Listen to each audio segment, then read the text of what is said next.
This is just an example where she's obviously saved a lot of beans, and so she's had an approximate amount. I mean, I think if you keep a record and say I've saved about a pound each of blah, blah, blah, blah. Okay, when you're submitting your application, they often ask for how many hectares are you planting to such and such. For a smaller producer, you know, it's a little bit tough to say I have 2 rows of carrots. So what she did, you know, if you're planting in beds, you have an idea of how big your beds are. Usually it's a standard size. So she was able to just stick it into the computer and say, I've got 2 beds of, you know, or 20 beds of this many potatoes.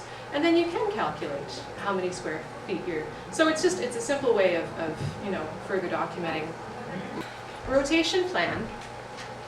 This should correspond to your records, obviously. You need to show that you're following the rotation you're trying to follow. And it needs to be documented, and you need to show that you're using legumes and green manures, and you're not, you know, cropping corn every year.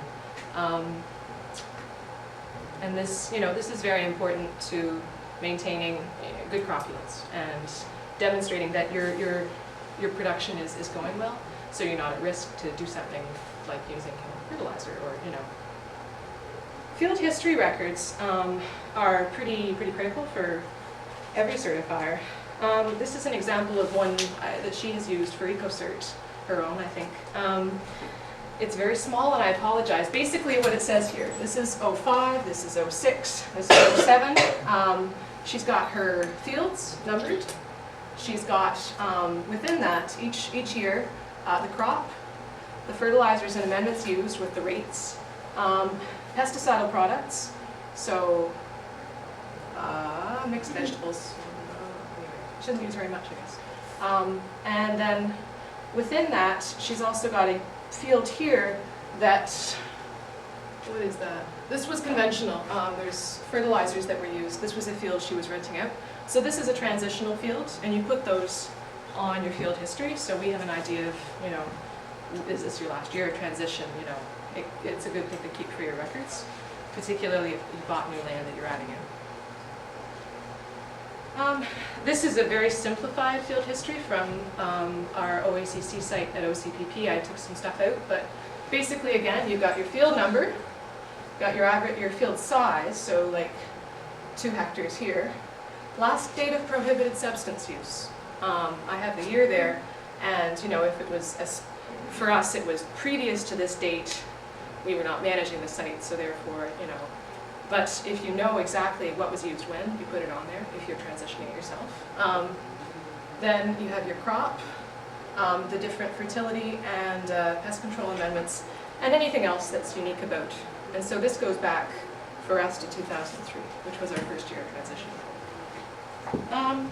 Your field numbers have to obviously correspond to your map.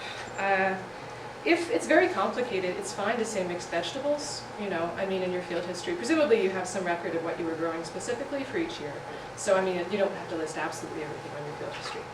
With OCPP we also submit input documentation, so this gives them an idea of the kinds of off-farm inputs we're using, their source, their purpose, and what they're made of. It's a good thing to have, especially, you know, just to be very clear on what you're using. If in doubt, get written permission on that from your certifier. Dates and rates of application you would keep for inputs in your activity log, potentially. And yeah, keep your tags, you know, because I mean, it's fine to say I use this, but we need to actually see that you purchased that and used it. And it should have your supplier's address on there as well, especially if it's something a bit more obscure.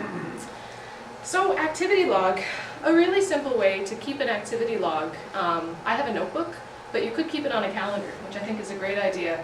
Within your activity log, you can put a lot of different things. You may wish to pull them out after the fact and just keep a little more detailed records of, say, inputs.